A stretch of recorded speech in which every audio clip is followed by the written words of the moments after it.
So you've probably been told that if you're training for a marathon, you must run 5, 6 days a week. And that if you only run 3 days, you're losing fitness or falling behind. However, for a huge percentage of runners, especially adults, full time jobs, families, and past injuries, that advice is exactly why they keep breaking down. In this video, I'm going to explain why 3 runs per week is often enough, even for a marathon, when it's structured correctly.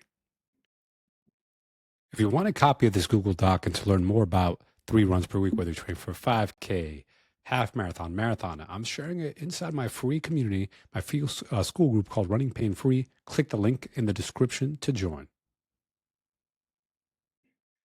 Yes, 3 runs per week is enough, even for a marathon, right? So most runners don't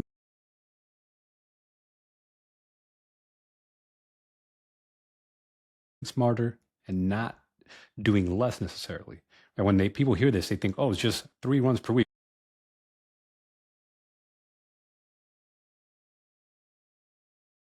Right. So a lot of times runners think that it's just about running more miles, that it's just you have to build up your aerobic capacity if you want to train for a marathon.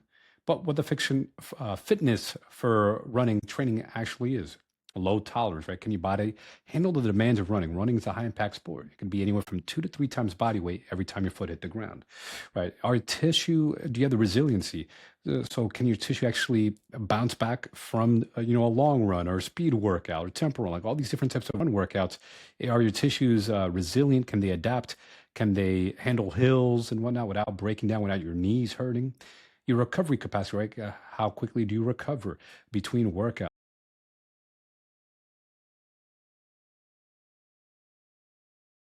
Good, especially if you're trying to be consistent when running. Strength per side, right? How strong every time your foot hits the ground, like how much distance do you cover? How strong are you per stride, right? It doesn't matter how strong your engine is, right? If you have good hearts and lungs, if your muscular system, your chassis can't handle the miles. See, most runners don't fail aerobically. I would say they actually fail mechanically, right? From the musculoskeletal system, I see so many runners come in with injuries that could have been easily avoided, but then they ended up just making training errors with their running programs, not enough recovery days, and they break down. So why 3 runs per week is often the sweet spot.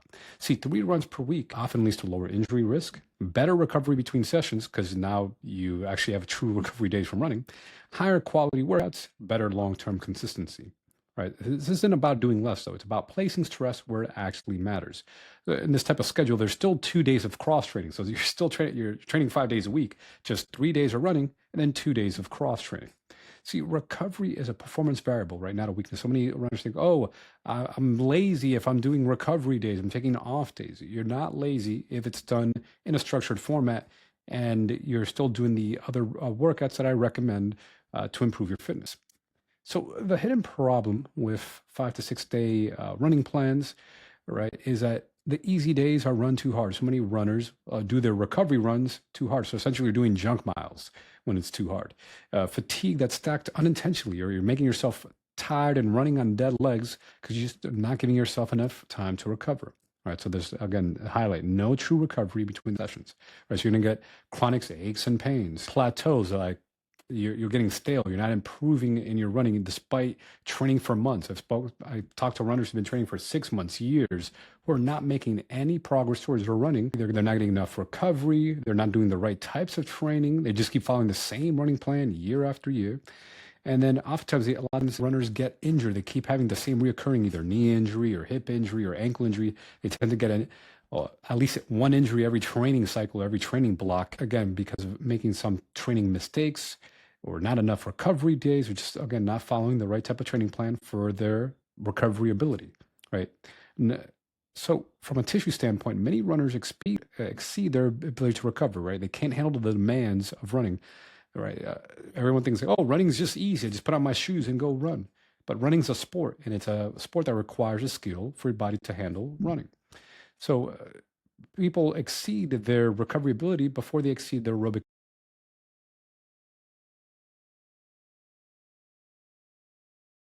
consistent and improve their aerobic fitness so they're not huffing and puffing right away, and also improve their breathing and whatnot. But you don't get injured because you're weak. You get injured because the stress never drops, right? You're not getting any actual recovery from your running workouts.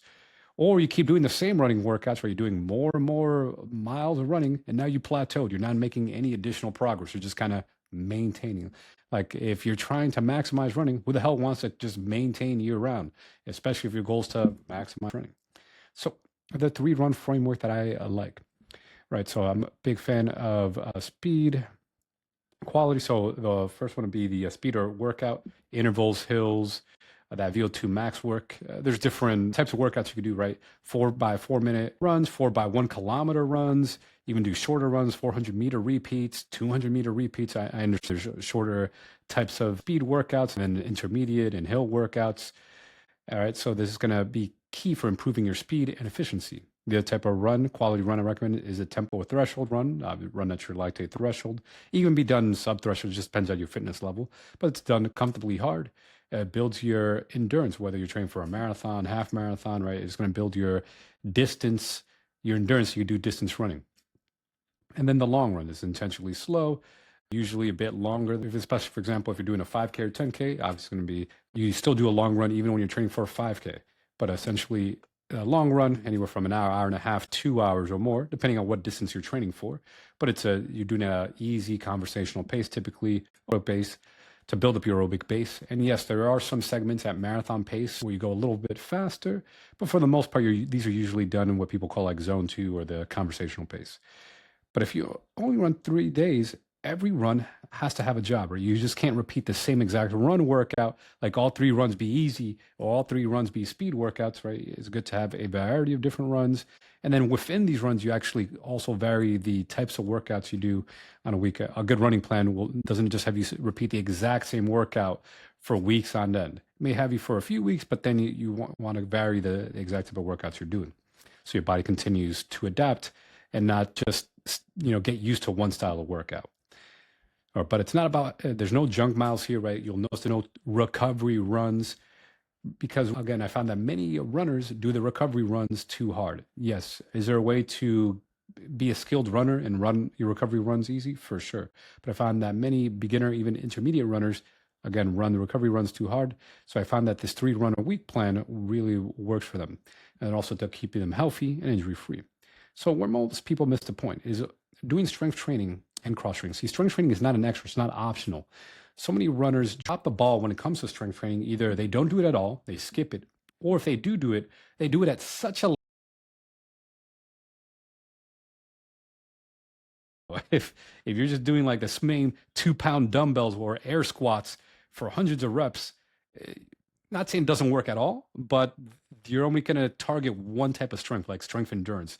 You also need to train maximal strength, speed strength. There's so many different strength attributes, right? If you're just doing hundreds of reps of air squats, like some very lightweight, it's not enough to really increase your force production, improve your running economy, protect your joints and connective tissue. That's why I'm a fan of doing heavy lifting, at least once or twice a week, in addition to explosive training. There's like speed training as well. We're doing like speed squats or even jump squats to also help you improve your force production, right? You're training different attributes of strength, which many people get this wrong, or they just either skip strength altogether.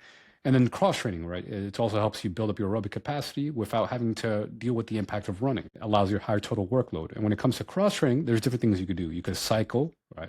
You could do rowing. A lot of people like rowing. Elliptical. I'm actually a fan of rucking or using a weighted vest. So you actually walk with a weighted vest. You could go up on inclines. And even if you don't want to add weights to yourself, you could at least do an incline walking at a fast speed, or some people call race walking. But the rucking I'm a big fan of, and the weighted vest to also help build up your aerobic capacity and use as a great cross training because it uses some of the similar muscle groups involved in running. So you're not replacing running, you're supporting it. And there's actually a great research study that I found, and these are some pretty competitive runners, 5K runners in 1999, Pavolian et al. Looked at this study, 32% less running volume. So they had 2 groups. At the start of the group, they were both running 150 kilometers per week, which is about 93 miles a week, which is really high volume already. And then the experimental group, they cut them down 32% less running, as you can see here, to 100 kilometers per week. So 50 kilometers per week was replaced with explosive training, and, so plyometrics, jumps, short sprints, this like heavy explosive training, speed work with strength work, that is, right? So not just doing more running. And they noticed that despite less running, they had a faster 5K time, better running economy, higher muscle power. Their aerobic fitness maintained the same, even with lower mileage. While the control group, who was just doing 150 kilometers per week and doing minimal strength training, saw no improvements, right? So the bottom line is that replacing a third of your weekly running, like 30%, with strength and explosive work can really improve your performance without sacrificing your endurance, likely through neuromuscular gains and efficiency. And that's what I've seen in the real world when I'm working with my athletes. When they do the type of strength training and explosive training, they actually get faster despite volume running plans. So it is possible to run faster. I've actually had people improve their marathon times. I've had runners do 3-hour marathons with just 3 runs a week.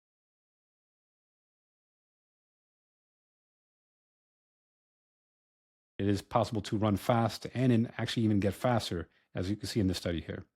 So yes, you can train for a marathon on 3 runs per week. And the marathon doesn't reward, oh, just who ran the most days, right? If you ran 7 days per week, but the other person trained smarter than you and did the right types of strength and explosive training, they can win, right? It rewards who arrived healthy, durable, and well recovered and not injured, right? If you're hurt all the time and you're just trying to tough it out, push through the pain and ignore, that's not the smart way to train.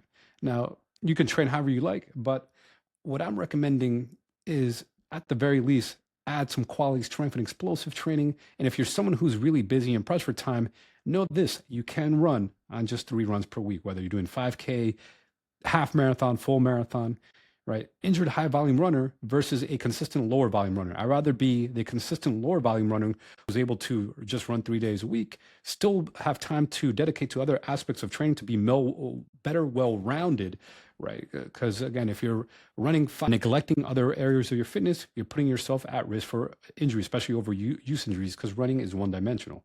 So consistency beats mileage accumulation, at least from my experience. I know some people, other experts may argue with this, but what have I found with my athletes is that being a well-rounded athlete pays, especially when it comes to being healthy and helping decrease risk of running-related injuries.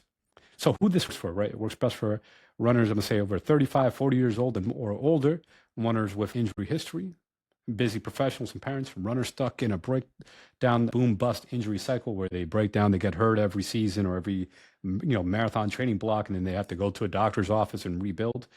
And, 3 runs a week might not be a deal if you're already running like 90 miles per week, right? You may still have to run 4 or 5 days or double up, like do 2 runs a day or something to get to like 90 miles a week. That being said, and also if you're a runner who has, years, you already do high volume, or again, you're already running 90 miles, 100 miles a week, and you could tolerate that, you should still be doing strength and explosive training, by the way. But however, I understand that it's not always feasible to fit 90 miles in just 3 runs a week.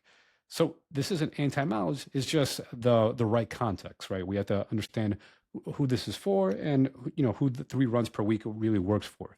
And again, if you're doing the high mileage, you can run 5 days a week or 6 days a week, but still do the strength and explosive training.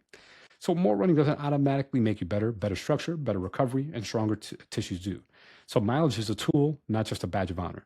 So you're not losing fitness, you're not doing it wrong, and you're not falling behind. For many runners, 3 days a week isn't a downgrade. It's the upgrade that finally lets them stay healthy long enough to get fast. And if you want help structuring this correctly for your body, your injury history, and goals, check the link in the description. I'm offering free one-to-one runner assessment calls, and this is exactly what I help runners do as a run coach and physical therapist.